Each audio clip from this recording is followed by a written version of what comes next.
state that the testimony you may give in the cause now pending before this court shall be the truth, the whole truth, and nothing but the truth, so help you God. Thank you. Thank you. Please have a seat and hold your stand.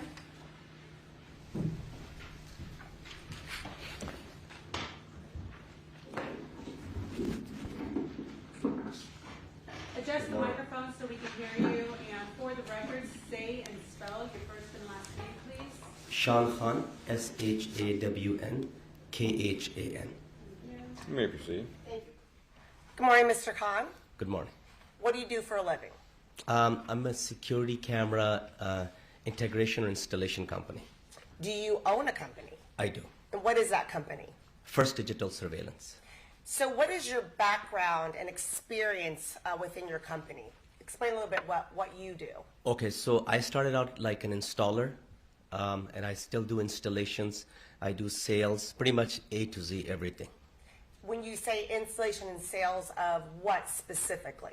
So for example, let's say if a customer calls, I will return the call most of the time myself, unless somebody from the office returns the call. I would do a follow-up with them, do a site visit, assess their situation, what they're looking for, and then provide the estimate once they move forward. Most likely, 90% of the time, I will go for the installation with my techs. And are you talking about then security cameras, the kind that are fixed to buildings or residences to monitor security coming and going in those buildings? That is correct. Okay. What is your background in IT? So I went to school I have a bachelor's in information systems, and then I got into security cameras pretty much just self-taught myself. Why did you get into that? My older brother, I was helping him with security cameras in the beginning, and IT played a big role initially when we were using computers as DVRs back in the days. And then I decided just to move in this business. When did you start working in IT, specifically with surveillance cameras, things of that nature, servicing customers? 2007. 2007. And is that when you started your business? That is correct. Okay. So going back to the years of 2017, were you contacted to install, or let's start with first give an estimate about security cameras at a residence that's at 5012 Queen Victoria Road in Woodland Hills? Yes. What was that, the Sementilli residence? That is correct. Okay. Can you recall how that contact was initiated? So I believe it was a Sunday that I got an email somewhere around like midday time from Mr. Fabio Sementilli. Your Honor, may I mark a 6-page document, a series of emails. The title is from Fabio Sementilli, and the 2 is info@CC installation. Is that correct? CCTV installation dash Los My Angeles. eyes aren't seeing that. CCTV installation, 128. and there's 6 pages. Showing you the first page then, do you recognize that email? That is correct. Okay, so the 2, the info@CCTV installation-losangeles.com, is that your business? That is correct. Okay, and it came from a Fabio Sementilli, and then do you know who this Calmati-Mo at Hotmail is? Yes. Who's that? That's for Monica Sementilli. Okay. The email speaks for itself, but what were you asked? Basically, just inquiring about our services and just, I guess, talking about what they have and what they would like to improve. Okay. Turning to page 2, a continuation of the email then? That is Is that correct. you that answered? That is correct. And you're asking if you're available Monday. What did you want to do on Monday? Site visit. So far, is this normal? Somebody contacts you and then you set up a visit? That is correct. What's the visit for? Evaluation to see what they have, what they're looking to accomplish. And then is that something that you go out and do? 99.9% I do, yes. In this particular instance, did you end up going to the Sementilli residence? Yes. Turning to page 3, continuation of the email chain. Again, is that from Fabio to you with Monica Sementilli CC'd on it? Yes. Okay, so you decided on, or Fabio was telling you Wednesday would be a good day, is that right? That is correct. And then turning to page 4 is just a continuation of the email. Page 5. Again, a message from Fabio to you, and this is all on the same day, Sunday, June 19th, 2016, correct? That is correct. And Fabio provides their address at the Sementilli residence. Yes. Okay. And finally, and there's a continuation on page 6. There's a, can we meet at approximately 11, and that was confirmed then? Yes. Okay. So then on that Wednesday, did you end up, that would be a couple days after Sunday, a couple days later, did you go to the Sementilli residence? Yes. What's been previously marked as People's 9, do you recognize that residence? Yes, I do. Okay. Is that where you went to look at their, or do your estimate and look at their equipment? Yes. Okay, explain what you did when you got there. So I believe initially I met with Miss Monica, and I usually when I get on site, I want to look at the equipment that they have, if it's existing setup. If it's new, then I just start with my own routine. And I believe during the initial phase, we got on the phone with Fabio, and he kind of expressed what he was looking to do, pretty much the same thing in the email. What did you, I'm sorry. No worries. Pretty much whatever that he mentioned in the email. And of course, when I get to see their equipment, their monitor, I make recommendations that, hey, this is what I recommend you do. The cameras are not looking good at daytime. They're probably worse at night. And I believe they wanted to add another camera for the front door. Okay. So backing up, and when you got to this resident, you met with, you said Miss Monica. Monica Sementilli, yes. Do you see her in court? Yes, I do. Can you please identify where she's sitting and what she's wearing? She's sitting right there and wearing white, I think, or beige. When you met with her, was there anybody else present with you? No, just myself. And as you indicated, Fabio was not there. He was not there. Did you see any daughters or girls, young teens there? No. Where did you first meet the defendant, who you call Miss Monica? I think we just met at the driveway first. Okay. And then I think she had the garage open already, I believe. And then we got on the phone. I think she put him on a speaker phone or something like that. Did you go in the garage? Yes. Why did you go in the garage? I believe that's where the equipment was. Okay. Exhibit 7, which has been previously marked. Do you recognize the photographs here? Yes. And was this an area that you were directed to by the defendant? That is correct. And where specifically? In the garage, towards the door leading to the inside of the house. Right, right over here on the right photograph? That is correct. Okay. And what were you directed to? To look at their existing equipment, the DVR that they have there, and then the monitor that they had in the kitchen. I think it was like an older monitor, not working, I'm not sure. When you were in that garage that day on that Wednesday, where was the DVR? In the garage above this, the cabinet. This white cabinet right White here? cabinet, exactly. So up top? Exactly where you see all the wires. Okay. You see the wires, but when the defendant walked you into the garage, did she show you that DVR box? I believe she did. It was an Okay. older box. It was an older box? Yeah, which is pretty typical. When I go in, people have older boxes, older monitors. Sometimes they work, sometimes they don't. Okay. And then you also mentioned you went inside and saw a monitor, is that correct? Yeah, in the kitchen. I don't recall exactly, was it behind this wall? But yes. Your name is photograph 128, a photograph of a monitor. Be 129.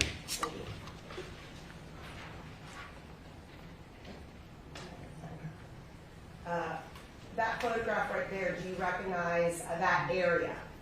Yes, I do. Now, there's a monitor there. Is that the monitor, the area where you were directed? Yes. Did you end up, you're out surveilling now to do an estimate. Did you end up replacing the monitor? Yes, I replaced this monitor right here. Okay, so when you got there, it was a different monitor? I believe so. Now this wall right here behind it, does that back up to the garage where the DVR was? That's what it seems like, because to extend the monitor, if it's a new install or replacement, sometimes you have to run a cable. So I believe that's what it seems like. It was behind that garage wall. It Okay. was pretty short run. All right, so now that you've got there, you've seen where the DVR, and this is the old DVR box, correct? In the garage, yes. In the garage. You Yes. replaced that as well, That- ultimately? Absolutely, yes. Okay. So right now you're just at estimate point of view walking around. Where else did you go? I think once we looked at the monitor, got a view of the angles, we walked around the house and looked at where all the cameras were, the type of cameras, and where they needed the new camera.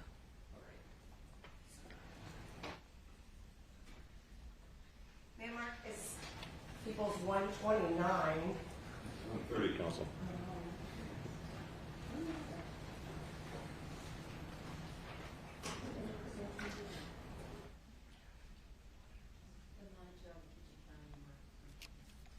Oh, I said 8. Did you correct me? Okay, 129, sorry.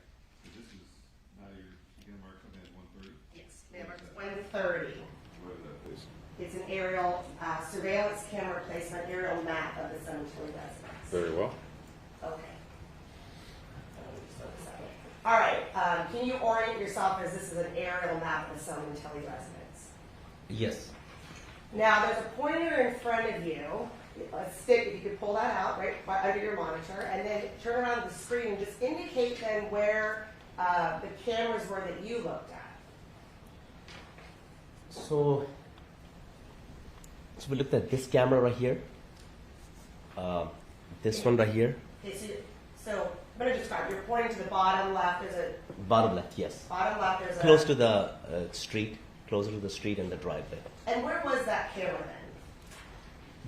This camera was, we did not relocate any cameras, just Okay. upgraded the cameras or replaced.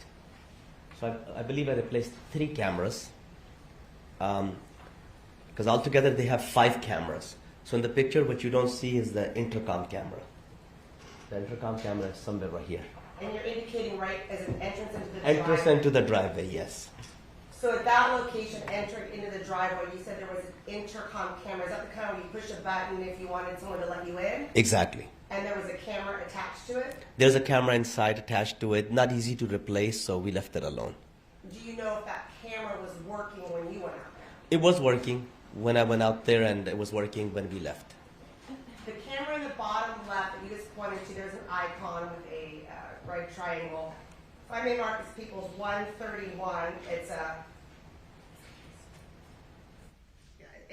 entitled surveillance camera on the side of the house. Very good. Is that the camera? Yes, that's what it seems like. That is Okay, correct. so that's on the side of the house then? Side of the Right. house, exactly. Okay, and then there's a photograph on the upper right. Was that the camera you ended up installing? Or was Yes, that- that's the camera that I used. That is correct. But when you're out there looking, you're looking at old cameras that you end up replacing at some point. That is correct. Did you keep them in the same location as what they were when you replaced them? Did you keep them in the same location? Usually I do, and I believe in this case we did also, yes. Okay. Back to the aerial 130. What's the next camera? So we did 3 cameras for her. So that's one. This is number 2, looking at the driveway, straight at the entrance. And this is number 3, which is the side or the back, I should say. One moment. On the camera looking right at the entrance is the right side lower icon. Let me mark this People's 132 surveillance camera facing the driveway. All right. So you pull straight into the driveway. Is that the camera that would show somebody walking straight into the driveway? That is correct. Okay. All right. And then the third camera, which would be, there's a rectangular box, and to the left of that there's an icon. Which camera is that? So I believe, because I did 3 cameras replacement, 1, 2, and the top right, I did this camera. Okay, the top right one you replaced. Let me mark this 133 surveillance camera in your master bedroom photograph. Very good. 133, is that the camera? Yes, And that's in the back of the house. that is correct. And that came off the back bedroom. Yes. Do you know if that viewpoint covered the patio area? Do you know what I'm talking about? You know, patio area is the one that we see in the picture, right here, this area. Okay. I'll show you that in a moment. Do you Sure. remember a covered patio in the back? I don't recall Okay, 100%. I'll show you that in a moment. When I say patio, there's like a gazebo kind of with an awning. I don't recall it. Okay. And where was the fourth camera then? Okay, so this camera right here is the one we added. Because we replaced 3, added 1, and didn't touch the intercom camera, and that total count is 5 cameras. If I may mark this equals 134, two photographs entitled Surveillance Camera at Front Door. All right. You added the camera that's depicted in this photograph? Yes, So there was no camera at the front door before you ever got there? I believe so.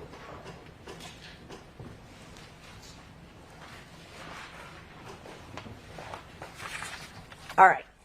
So the whole time that you're looking at these cameras, is the defendant showing you those cameras?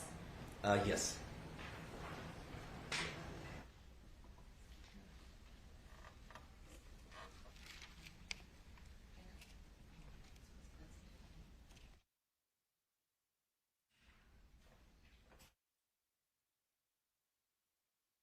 All right. So talk about you. During that time then, she made a phone call to who you believe was Fabio on the phone. Yes. And then what was that conversation about? Basically, to get clarity on what Mr. Fabio mentioned in the email, and also based on my recommendation, after I did the site visit. So pretty much going over the scope of work, what he wanted to do, looking to upgrade, be able to access remotely. And then I think we discussed the intercom camera either at that time or a little later. I told him I don't have a camera to replace it. It's very tiny camera, so we're going to focus on replacing 3 out of 4 cameras, I believe, at that time, and add 1 camera. So the total count will be 5 when we're done. Okay, and you're adding the camera over the front door. Out of the front door, that is correct. Earlier I was asking about 133, which is off the back master bedroom, correct? Where there was a camera? Yeah. Giving you another view, Exhibit 9. Is that a photograph then of that back patio where that camera was? Yes, I believe, and I may not remember this very correctly because I didn't do the whole installation myself. I had an installer with me. Okay. I remember the whole front very good, so I don't recall this 100%. Okay, let me just ask you then a point of interest. Exhibit 8. Do you know if there was any cameras that you're aware of that covered this back? This is what I meant by patio. It's more like a gazebo. Do you know if there was any cameras that actually covered that area that you were aware of? I don't recall it. Okay. You didn't install any cameras back there? Yes, I didn't, and I had an installer helping me. So if I did personally installation, then I would remember every single location. Okay. But that's fine. All right, so what happened after that then? How long were you there? I believe between me and my installer, we were there for like half a day. And the entire time you were with the defendant? No, usually when I do a site visit, the first time, right? First time when I do a site visit, I spend all the time with the client. It could take 15, 20, 30 minutes. Second time when I go and do the installation, I usually, once I get from the client whatever I need, access and all that, I like to work by myself or with my guy, So I think second time we had little interaction. Okay. You left at some point, obviously. Did you leave with your installer? I don't recall it. I think I did, but I don't recall it. And then what's the next thing you do procedurally? So before I leave, what I usually do is get the system on the internet. And I don't think the previous system was online. And that was one of the, it wasn't on the internet. That means you cannot access it remotely. Okay, well, wait. Let me back you up. We're Sure. talking about, we're still at the walking around, look at the cameras. Oh, initial visit? Yeah. Okay, sorry. Did you end up then sending a proposal to both the defendant and Fabio. Yes. Let me mark this people's 135. It's a 16-page document of emails, including a proposal. Very good. So that same day then, Wednesday, June 22nd, 2016 at 1:04, do you recall sending this email then to sementilli.f@pg.com and again, calmati-mo@hotmail.com? Yes. Okay. And that was, to your knowledge, Fabio and Monica? Yes. Okay. So what did you include here? You mentioned a proposal. So this is basically an estimate that we sent to replace the DVR, replace 3 cameras, replace or upgrade, and add an additional camera and replace or add a kitchen monitor or TV. And does that come with a new DVR box? It definitely comes with a new DVR box, yes. Turning to page 2, is that your proposal? Yes. And your proposal total was $1,798.50. That is correct. Now there's some language in here in your proposal. One of them says you can do almost anything, everything on your phone, like watch live recording, save live or recorded image and video, send image or video. What does that mean? So basically means is once you get the system on the internet, you can view the cameras simultaneously, multiple channels, 4, 5, you can see the whole house in one's view, up to 16 cameras. So if you were, well, we'll get into how you do that, but if you were to log on your phone, is it through an app? It is through an app. Great. You can pull up multiple cameras at once? You can pull up multiple cameras at once. So if the Sementillis had 5, could they watch all 5 cameras from their phone, assuming they have the app at one time? Yes. Okay. When you were out there for the first walkthrough, did you talk about this remote access with the defendant? Absolutely. And what did you tell her?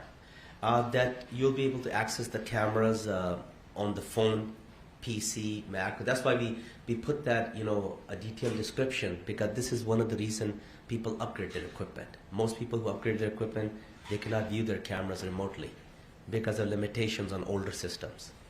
Was this an older system that you were upgrading that didn't have that capability? I believe so, and it wasn't connected either to the network, so I did that myself. Okay. So the previous camera system, you weren't able to view it on a phone as far as you knew? That is correct. All right. So you sent the proposal.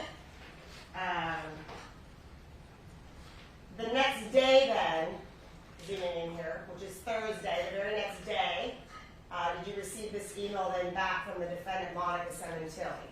That is correct. And was that the go-ahead that you were going to go ahead and do this installation? Yes, that's what it looks like. And that's page 4. On page 5, is that you just confirming that it's approved? Yes, just to reconfirm. Okay, now at this point, according to the email, you're only communicating with the defendant. Fabio is not on these emails anymore. Is there any reason why? Not sure. Yeah, seems like this is that was the first email where she took over. Okay. And by the way, you never met Fabio, ever? I've never met Fabio, no. Okay. Page 7, again, is it clear as well? Again, the same day, Thursday, the day after you sent the proposal, that's the defendant telling you, yes, we want to proceed. That is correct. Okay, and again, no conversation with Fabio about this? No.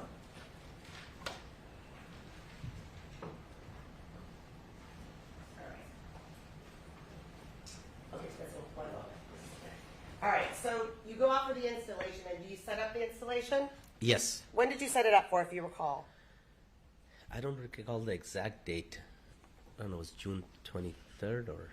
Okay, so if you started the communication on the 19th, you went out for the estimate and emailed the proposal on the 23rd, then does 27th sound right, a few days later? I believe so, yeah. Okay. At that point, then, what's the process for going out for the installation? So we set up a time, like how early I can start the installation.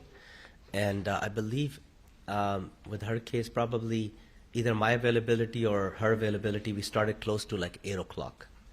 And what I like to do is when I show up in the morning, I like to go over one more time with the client just to make sure we're all on the same page, so there's no changes. So I take like 10, 15 minutes of the client's time, like, hey, this is what we're going to do, this is what we're going to do, because we're going from estimate to the execution. So I just want to make sure there's no changes from the time we spoke last. Okay. Sometimes people want to make changes or relocate the camera, so I want to know ahead of time before I start the job. Okay, and I misspoke. You actually went out there on the 28th, does that sound right? Yes, I believe so. Did you at some point start communicating with the defendant on text messaging? I did, yes. My name Marcus Peoples 136, a two-page document with text messages between Monica-Woodland Hills is the title. Okay. So, do you recognize this conversation of text messages between you and the defendant? Yes. So on June 27th, is that you confirming see you tomorrow morning? That is correct. And is that for the installation? That's for the installation, yes. Okay, so then that morning, June 28th, the defendant's texting you, are you on your way, and you're confirming approximately 7:55? That is correct. Okay. Then you text, I need access to your PC, please, to set up remote access. What is that? Basically, this is so my tech can log into her computer and do port forwarding so that she can watch the cameras on her phone. Did she ultimately give that to you?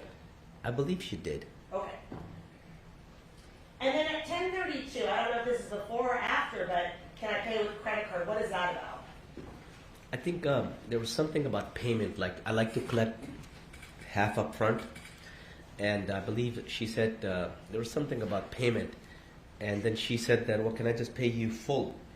And then she wanted to pay by credit card. And I told her, that's fine, but we'll have to take off the discount that we usually apply to check, you know? Okay. All right, so you got to the location, and who did you go with? One of my installer, I don't recall the installer name. And then what did you do when you got there? Basically, what I usually like to do is when I get to the site, I look at the cameras, see if anything has changed from the last time I was there. Sometimes I take pictures. Most of the time I take a picture so I know where I'm starting at. So if I'm going to be working on 4 cameras or 5, I know where I started so I'm not missing anything. So we're not troubleshooting something that wasn't part of the job or scope of work. Then I usually want to get in to set up the remote access, get the system online. That was my goal. And I believe I probably showed up before my installer did. So I'll get the system online, get it up and running. I'll swap the DVR, the main recorder. Once I swap the DVR and I get it online, I have access on my phone. Then my tech can go and replace cameras, and I will be able to help him adjust the cameras. Okay, so you got there first from what you remember. I believe so. When you got there, did you meet the defendant? Yes. Okay, and again, was she the only one that you saw there? Yes. Did you explain to her what you were going to do? Yes. Did you have another conversation about her being able to remotely access the cameras once they were installed? I believe that was part of the whole conversation from the get-go, from Fabio, from her, that yes, absolutely, that's a must. Okay, that's a must. That's a must. Okay, so when you said you got online, what did you do specifically? I know we're getting a little techie, but what did No you do? worries. So basically, first I got to figure out a way to get the system on the internet. And for that, I need a hardwired cable, network cable. So if it's not close by, so what I do sometimes is either I will do a Wi-Fi network adapter. Basically, I will make my DVR like Wi-Fi capable. Usually DVRs are not Wi-Fi capable. So I'll make a Wi-Fi capable, or I will use network adapters that run internet cable network connection over the power of the house. So I don't recall which technology I used for her, but that's what I did initially when I got there, start setting up the system to get the system online. Okay, so the actual box that was in the garage, the DVR box, did you bring in a new box and take out the old box? Yes. That DVR box, is it iCloud based, meaning if the box is taken and disappears, does it store things up in the iCloud like the technology we have today with our cell phones? Good question. So most of the DVRs are somewhat capable of doing it. We don't do it. I only have one client that I'm doing it for, and they're paying for it. So I think 90+% of the clients don't do it for the cost. But are they capable?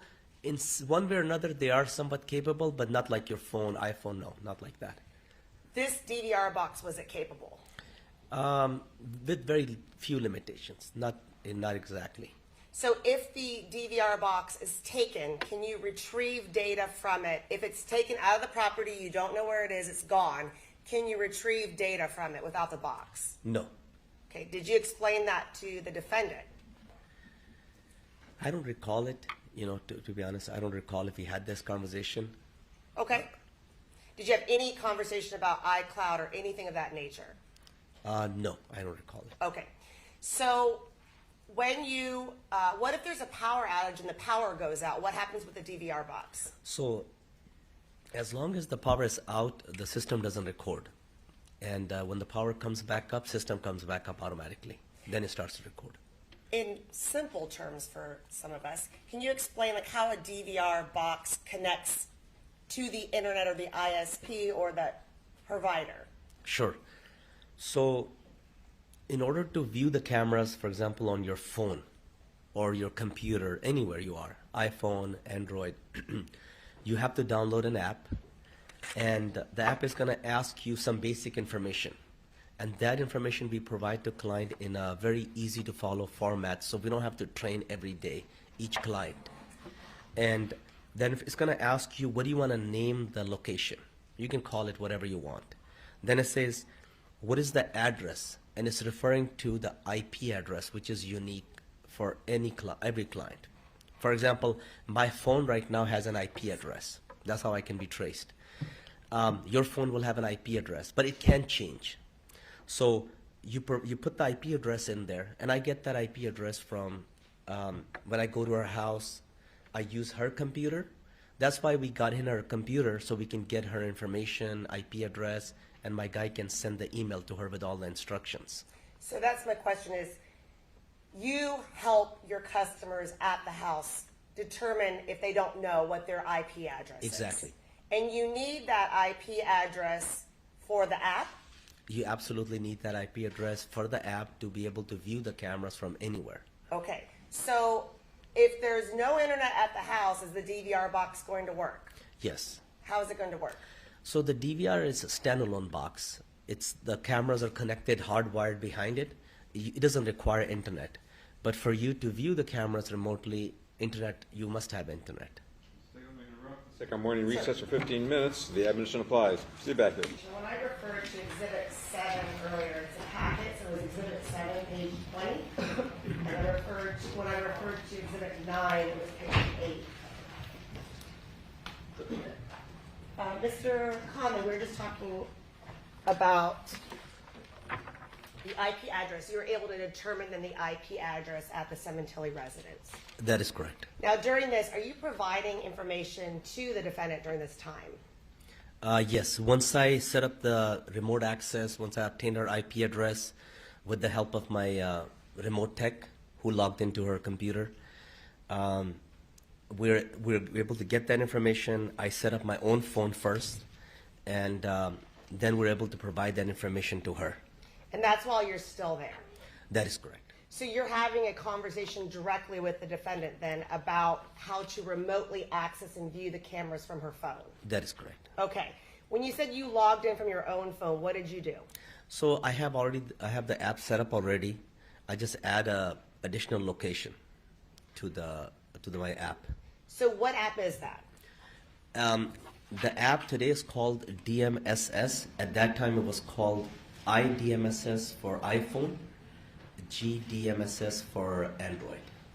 Ma'am, Marcus Peoples Exhibit 137, 2 photographs which show the iDMSS Lite app. Yes. All right, just putting this up here for reference, is this what the app looks like if you were to go into either your iPhone on the left or your Android on the right and download it onto your phone?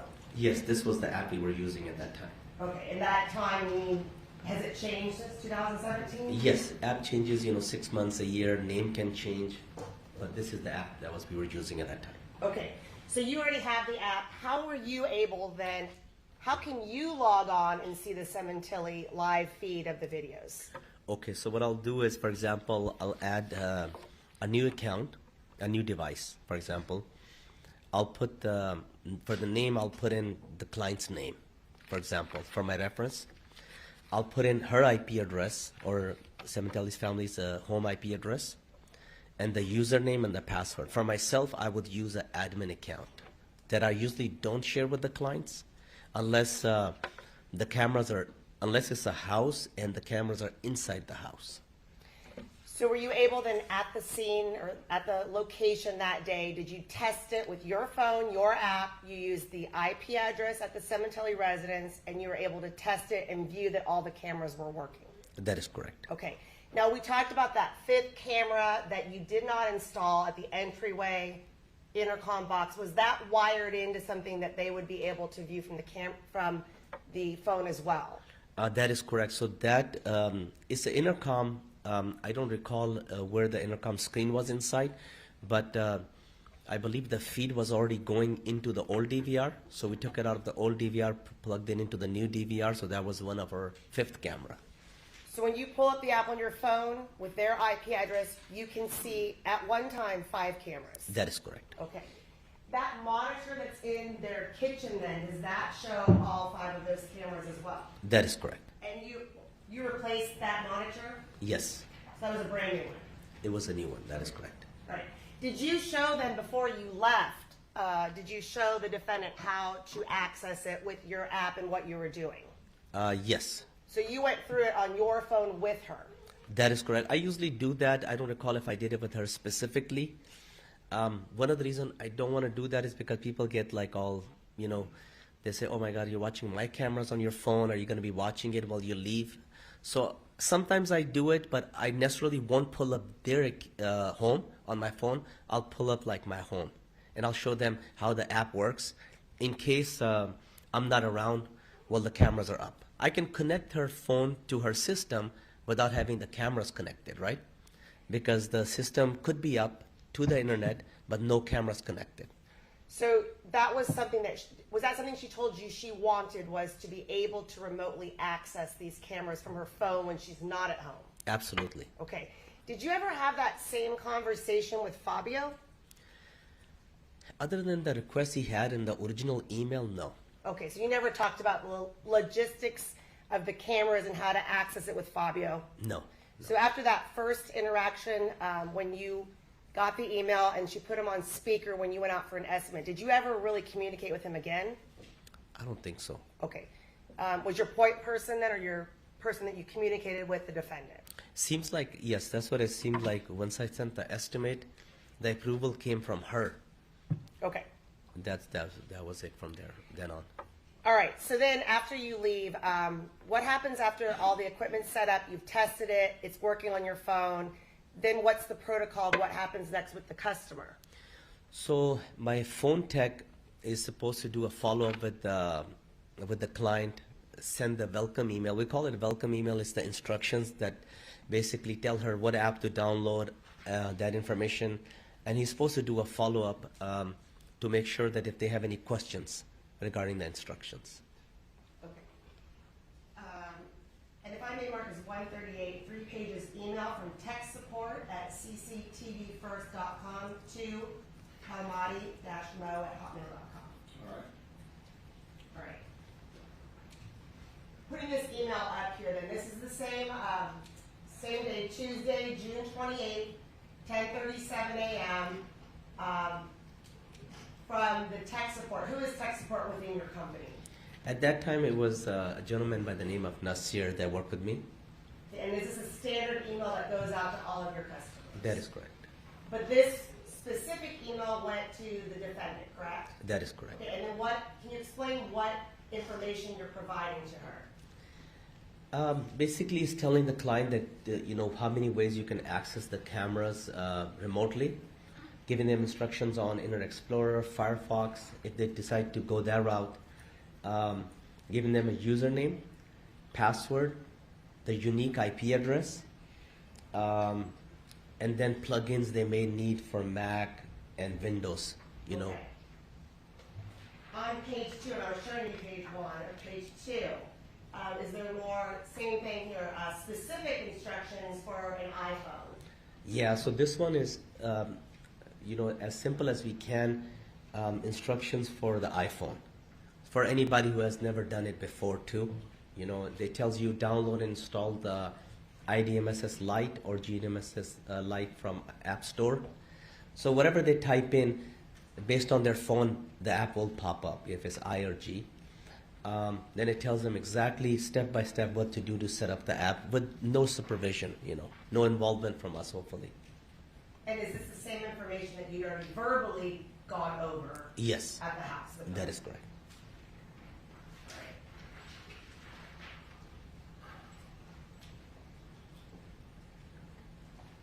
Did you get a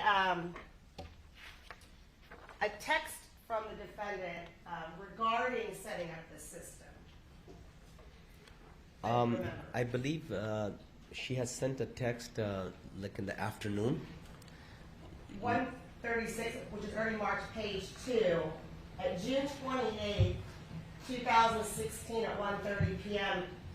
Is that a text from the defendant to you saying, I can't connect with my iPhone, went to support page, but are asking for name and support key?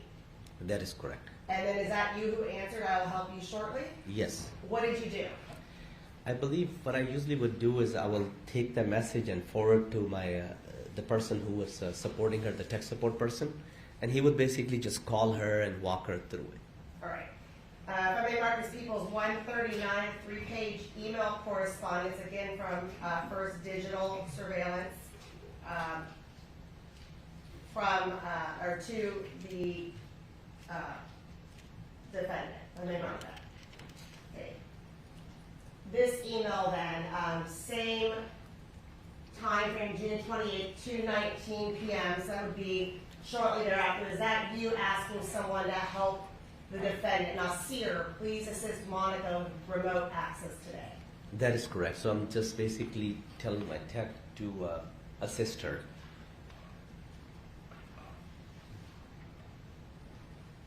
And then at 12:50 p.m., did that same email go back out once again explaining how to download the app for her?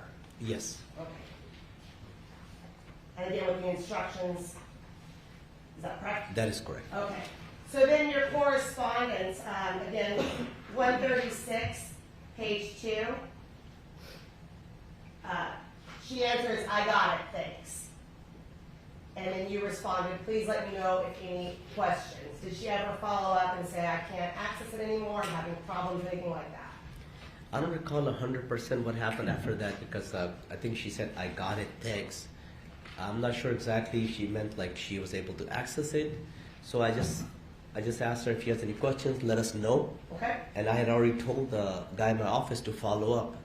So I think one of the reasons I may have asked her that question, are you home, is because sometimes when people are home, they're using the home Wi-Fi. They're behind the same IP address as the camera system is. Sometimes you cannot watch your cameras when you're home Okay. if your Wi-Fi is turned on. Simply put. So you can just turn off your Wi-Fi. For example, you could be anywhere in the world, you can watch your cameras. So I think I may have, that's what I was asking her if she was home. I didn't get a response, I believe, and then I just left it alone. Okay, so that was the end of the communication. That is correct. Okay. She never followed back up any more questions about Not that I could recall. accessing. Now, just a few more questions, as far as the DVR box, the actual box. Explain again, is there any storage that's on the box when it's plugged in? So the DVR has a hard drive, just like a computer. And the hard drive size dictates how long the system will record. We do record on motion only versus recording all the time. So the system can hold generally about 30 plus days. Okay, but you need the box to get that data. Absolutely, you need the box. The DVR box has a hard drive inside. So you need both, that DVR and the hard drive inside. So if the box is stolen, removed, unplugged, or broken, you can potentially lose all of the recordings. Absolutely. Okay. In this case, were you ever provided that original DVR box to try to retrieve any data from it? Meaning, did you ever get it back after this? No. Okay. One moment.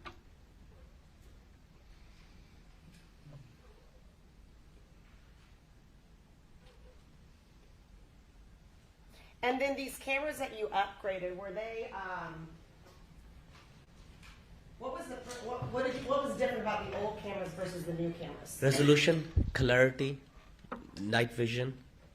So just, much better. Visibility.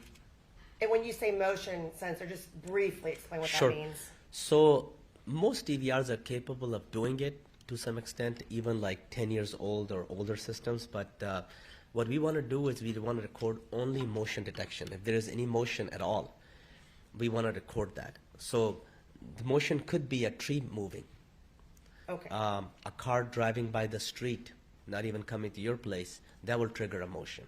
Okay. So when you do a playback, you will see only activity. All right. So if you want to view it, you can be away from your residence. Does it matter how far you are to be able to view what you're watching at your residence on the videos? No, all you need is internet at home and internet wherever you are. And are you always then using your home IP address? Yes, you are. Is there a way to tell if someone's at a different location if they're viewing the video? Like basically, if someone's not at the location, they're down the street, is there a way to go back and look at if that person was actually viewing the video? There's two ways I think you can tell. The simplest way is if you have the DVR, you can see the log live, or you can do the history search. So the box would have a history if someone logged in and viewed it, but you need the box. You need the box. Okay. What's the other way? The other way is data spike. So let's say if you're watching Netflix or anything online, you're downloading the data from YouTube and all that stuff. So it's all downloaded. When you're watching cameras, it's the other way around. The data is uploaded. So you will have a spike on your upload. Okay, and how can you tell where that spike is? Where do those records come from? The internet provider, most likely. You can check with the internet provider. And in your experience, the internet provider, they maintain records that will show things such as data spikes? I'm not sure about that. Okay, that's your understanding. Yeah, that's my understanding. I'm not Okay. sure about that. Did you meet with detectives then in July 20th of 2017 and initially go over this case? They asked you questions? I believe so, yes. So when they first met with you, again, we're talking July 20th of 2017, do you recall them asking you questions specifically about the Sementilli residence? Yes. Did you have to go back after that initial meeting and refresh your memory and look through emails and things of that nature? Yes, absolutely, I did. Okay. And did you talk to them about these data spikes and ways that you could tell if you didn't have the DVR box? I believe we did talk about that, yes. Did you subsequently then get called to testify at a grand jury then the following month in August of 2017? I believe I did.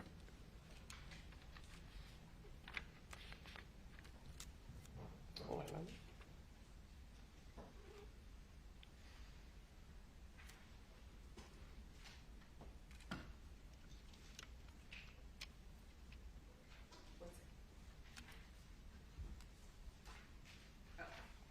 Let me ask you this. If you were to, you provide a password and an ID, right? You have a username and a password to the customers. Right. Okay. Is that the same one that you send to every customer? Yes. So what I'm saying is originally you sent instructions how to log on, correct? Yes. And then do you provide them with any instruction how to change that password if they want to? I don't provide them instructions on how to change the password necessarily, but the format that I use is the same for all the customers. So what if someone were to get that email and say, this is how you need to download IDMSS, this is your username, this is your password, and this is your IP address. What if someone were to get that email and forwarded it to a family member or a friend or somebody else? Can that person now follow those same instructions and log on to the Sementilli IP address and access those videos. Absolutely. I think the way we write the instructions, even if you're not tech savvy at all, and that's why we write the instructions. Within 5 minutes, you can be viewing the cameras from anywhere. Okay, so also while you're out and about, and we talked about the data spike, can you be on other apps while you're watching those videos? Let's say Yes. you're out somewhere and you want to look at your home surveillance. Can you have other apps? Let's start with, can other apps be open? Absolutely. Can you be on like YouTube and be watching your videos from Absolutely, surveillance? you can. How does that work? So I myself normally, sometimes I forget to close the app, and then I get a warning like you've been using the data in the background. So I would sometimes have the cameras on, and I would go to WhatsApp myself, or if I want to go to YouTube, and I'll leave the apps on sometime myself, and it works simultaneously at the same time. So there's no limit as far as you know? As far as I know, no. So, for example, you can have a YouTube open, a website open, your live streaming videos are open. Right. And what does live streaming mean? Live streaming basically is a continuous feed of the cameras. You may have a hiccup of you may have like 1 to 3 seconds delay, depending on your internet speed at home and where you are. Other than that, it's just a live stream, continuous feed. And when you testified before, live streaming then uses a lot of data, which causes those data spikes? It can use, absolutely, yes. Okay, thank you. Absolutely. Defense may cross. Thank you, Your Honor. Morning, Mr. Kahn. Hey, how you doing? So First Digital Surveillance, that's your company, correct? That is correct. Indeed, I think that's the company that's on the T-shirt you're wearing, Yes. right? And you said that installs and integrates security cameras at people's homes. Is that fair to say? Residential, mostly commercial. Okay, but residential as well. That is correct. And you started your company in 2007, you said? I believe so, yes. So in 2016, it was 2016 you did this install, wasn't it? That is correct. In the middle of the year, in June, correct? That is correct. So in 2016, you'd been operating for 9 years, right? I believe so. Okay. And how often would you say you did installations? Was it sort of once a week? What would you say at that time? 5 days a week, 5 to 6 days a week. So a lot of installations. Absolutely. All right. And that's obviously many, many a year. So from your experience, this installation you did for the Sementillis, it was nothing out of the ordinary what they were asking for, is that right? That is correct. And someone requesting remote access, is that a common thing people ask for? It is a popular thing? It's common and popular. That is So, correct. so again, someone requesting that, it's nothing unusual out of the ordinary, right? It's not unusual. All right. I just want to ask a little bit about the setup, but let's start with how the setup came to be. So as you've confirmed, it was Fabio Sementilli who reached out to you first, correct? That is correct. In that email we saw, right? Yes. And Monica was not part of that email, right? She was. She was copied on it, but She was wasn't copied on it, yes. communicating on it, right? Not communicating directly at that point. Okay, and then there was some back and forth emails deciding the time and telling you the location, correct? Yes, from Fabio. And that's all from Fabio, right? Yes. Okay. And then you said you had a phone call with Fabio, right? I believe, I don't recall if I had a phone call with him before I went out there, but we definitely had a phone call, I believe, when we were at the premises. So you had a phone call at some point. It was either before you went to the premises or during while you were at the premises. I don't recall if I had one before I went to the premises. I usually do. I usually want to talk to people before I go out and, invest my time because it's a free estimate. He came across from his email, he came across pretty serious and he wanted to get it done. You get this vibe sometime. So I don't recall if I talked to him over the phone, whether it was Sunday or Monday. You definitely spoke to him over the phone about I spoke to him over the phone, definitely at the house with her. And as part of that, he was talking about exactly what he wanted. Exactly. And he was saying things like, I want a new camera above the front door, right? Exactly. And he was saying, I want remote access. He was saying that. That was in his email too, and I'm sure that's what we discussed. That is correct. Okay, so you're sure that you discussed with him Fabio asking about remote access? I don't recall it, to be honest. It was in his email, so it was clear that that's what the outcome needs to be. Okay. Let's talk just briefly about the actual cameras you had set up. If I could look at People's Exhibit 130.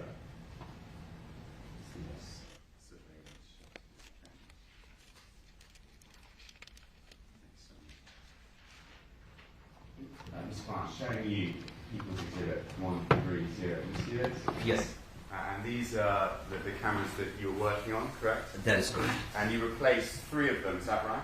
Yes, And then you installed a new one.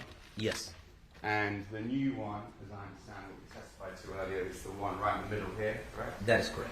And then these are the 3 you replaced, correct? Yes, These are obviously all external cameras, right? that is correct. No internal cameras you worked on. And no internal cameras that I can recall. And just to clarify, these are fixed cameras, they're not movable, right? They don't move themselves. That is correct. And you can't move them, they just have a fixed point of view. They're right? fixed point of view, yes.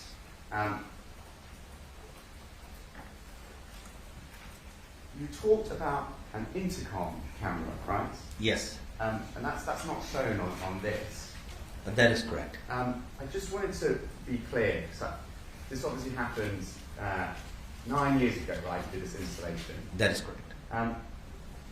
It's right though, isn't it? Just to clarify that actually the intercom camera was a separate system, wasn't it?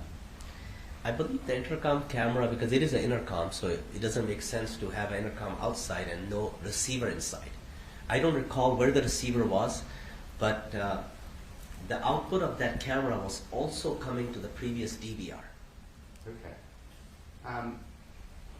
Do you recall that when you set up this system with the monitor showed 4 cameras. It didn't show the intercom, that was separate. Do you remember that? When I set up, I believe it's correct to say that the original system had 4 cameras. I don't remember what the capability of the original system was, a 4-channel or not.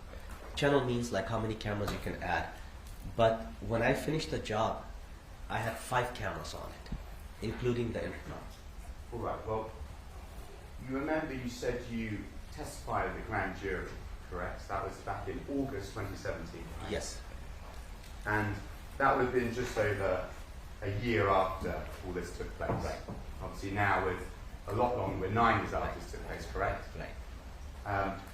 Do you remember being asked about how many cameras you installed at the grand jury? I believe they did, yes. And do you remember being asked if it was a total of 4 cameras on the system? And you said, yes, that sounds correct. I believe so, that is correct. Okay, so actually, thinking back now, me telling you that, from your grand jury testimony, the system you set up, it was actually a total of 4 cameras, not 5. I think I've seen the pictures now, and it has 5 cameras on it. I looked at my records, and it has 5 cameras on it. Before, I was going by my memory. So I've looked at the client information, and it had 5 cameras on it total, including the intercom camera, which we did not touch. Sorry, just one moment.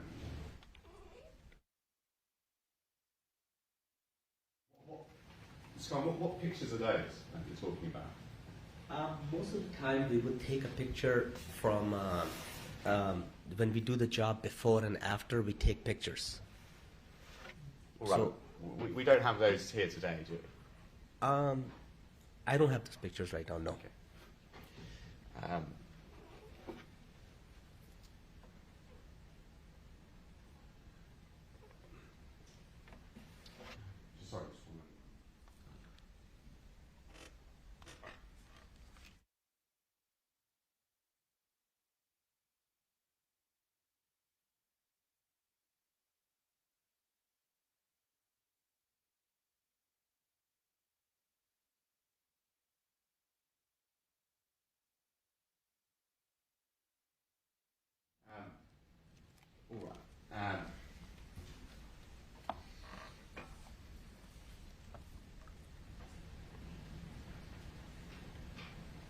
technical questions though.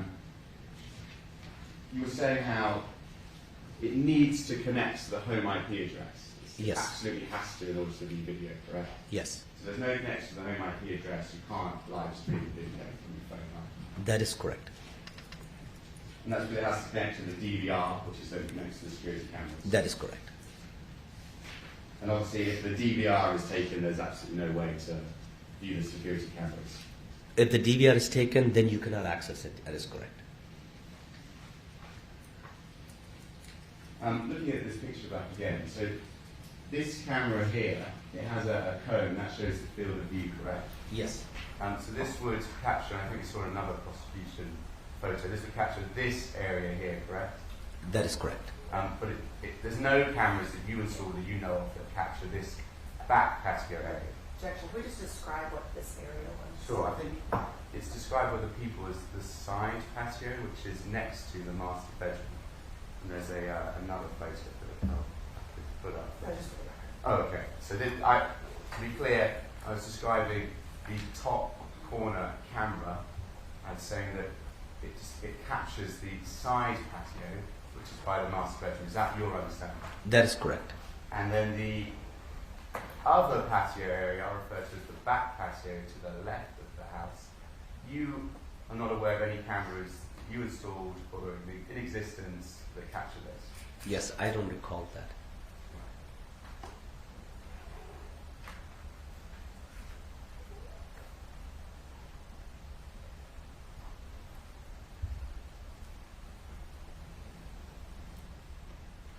I think you also said that when you were there installing the cameras, you were with Monica Sementilli, correct? Yes. And you said you don't have any recollection of speaking to her about iCloud or anything like that. I don't recall that, yes.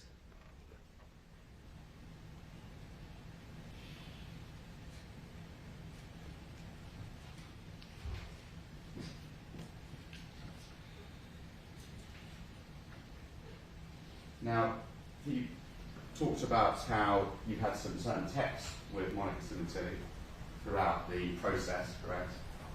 Say that question again. You had some text communication with Monica Sementilli. Yes, throughout text the process. communication, yes. Can we just have one time, please? I'm so sorry. Thank you. But it's true that there were communications that were also sent to Fabio Sementilli, like the proposal, for example. Yes, Okay, so the proposal was sent to Fabio, correct? that is correct. And it was addressed to him, correct? Yes. And the invoice, that was also sent to Fabio, correct? Yes. And that was addressed to him again, Fabio Sementilli, right? Yes, I don't recall if we had CC'd Monica on every conversation. Seems like she was CC'd from the beginning, from Fabio. We may have continued that trend. All right. But regardless of what it could be CC, these things, the proposal and the invoice were sent to Fabio Sementilli, with him named them. Yes. And you were shown a document which was the instructions being sent to Monica Sementilli. Remember that? Yes. It's also true, isn't it, though, that the instructions were also sent to Fabio, weren't they? I believe they were both CC'd on it. Right. They were sent to both. And then in your later email, there was a later email where you were showing where you contacted your tech support guy, I think that's it. Do you remember that? Yes. And Fabio's also CC'd on that, isn't it? Yes. So there were multiple communications with Fabio throughout this process, correct?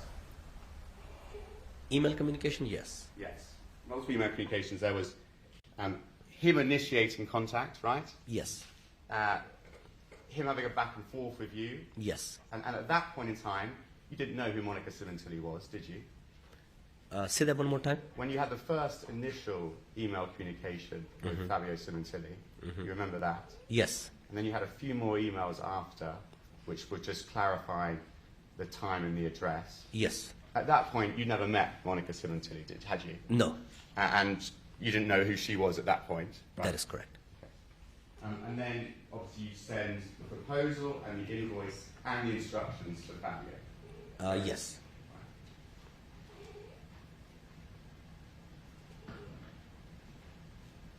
Okay, I just want to go back just briefly. You talked about looking at photos which seem to confirm something about the intercom camera, correct? Right? Yes. Do you still have these photos? I don't recall it at this point if we have it. I usually have this information in our computers. Were they ever provided to the police? I don't recall it.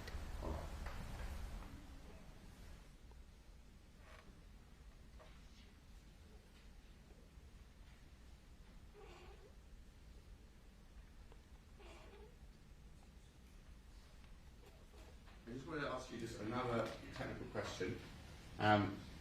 In relation to the IDMSS app. So you spoke about how you can have it on your phone Yes. and it can run in the background, right? That's what Yes. you were saying. Yes. So you can switch to another app, Right. such as WhatsApp or YouTube, correct? Right. And then the IDMSS is running still in the background. That is correct. And it could still be using data if it's running in the background, correct? It can still be running the data. That is correct. Right. Even if you're not actually looking at the app. That is correct. Okay. And another thing, I just wanted to clarify.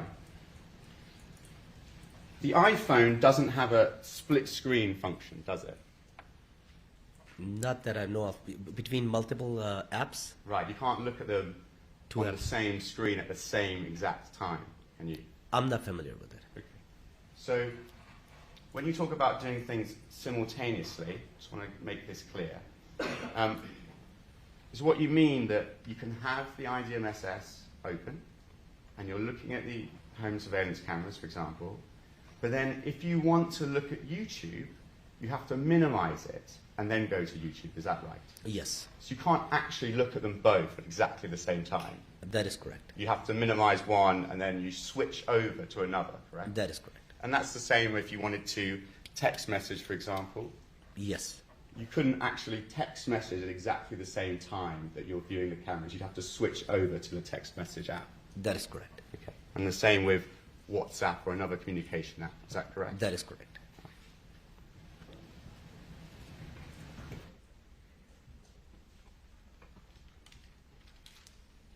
Sorry, just one moment.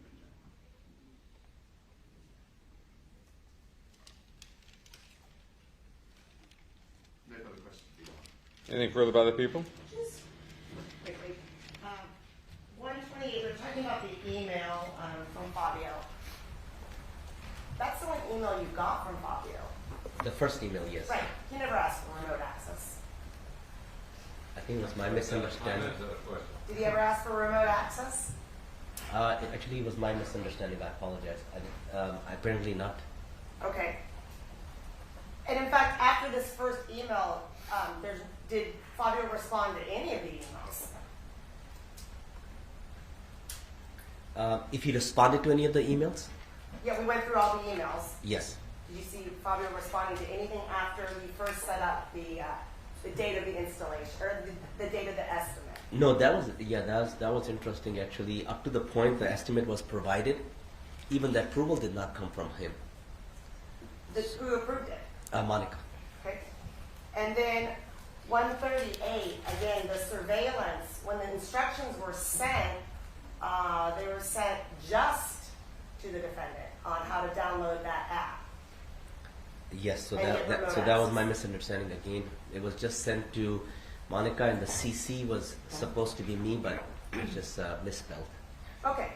To be fair, you did ask after that for Nasir to help.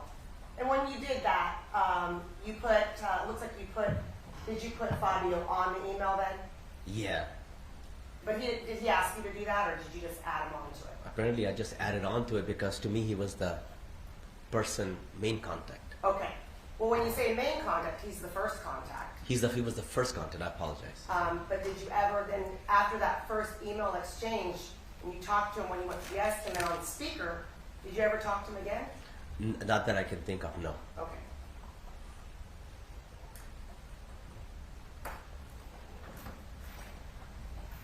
And the same thing with 135, the proposal.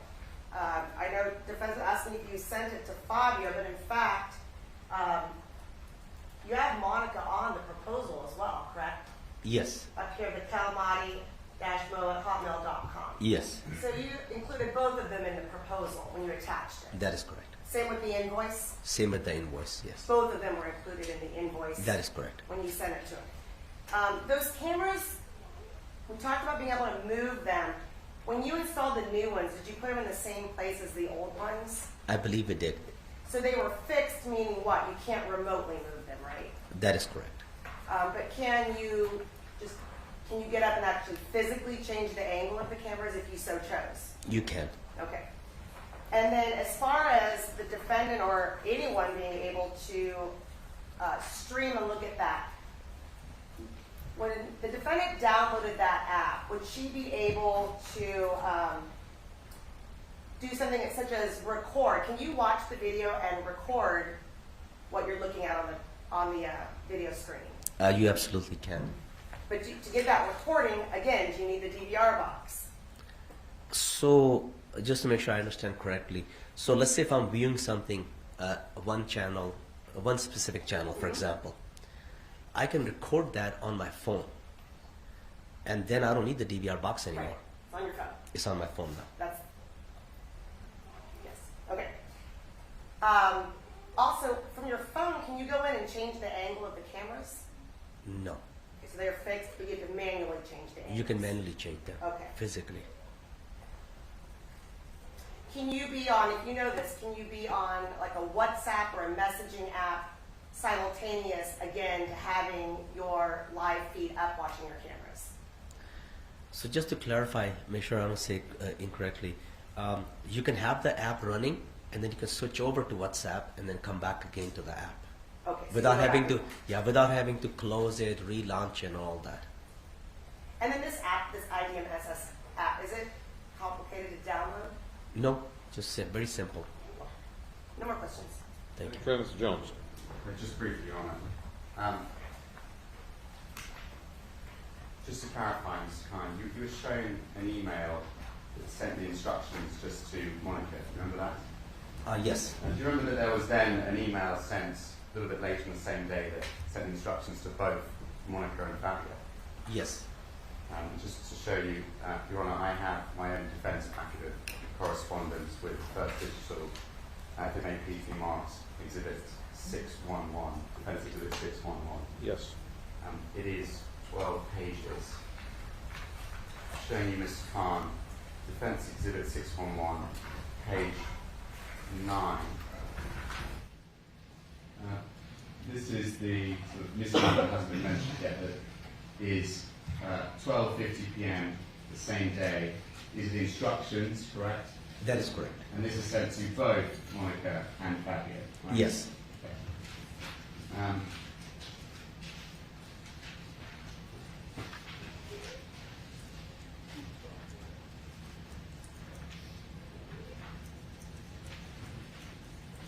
You send the proposal before you go to the site, correct? You send the proposal for what you're offering. After I close. After you said, okay, that's fine. And as part of that proposal, it talks about having remote access, correct? Yes. And so it was part of this installation that you were doing that remote access would be offered, right? That is correct. And as you said, that is a common and popular thing that is asked for. It is. Right, thank you very much. No further questions. Anything further by the people? No. Thank you, Mr. Kahn. You're excused. Thank you. People may call the next witness. We have another one this morning, That's called the tap dance. I did it a lot when I was a lawyer. Anyway, we'll take our lunch recess now until 1:30. The admission applies not to discuss this case among yourselves or with anyone else or former express any opinions on the cause. This fine is submitted to you. Have a good lunch. See you at 1:30.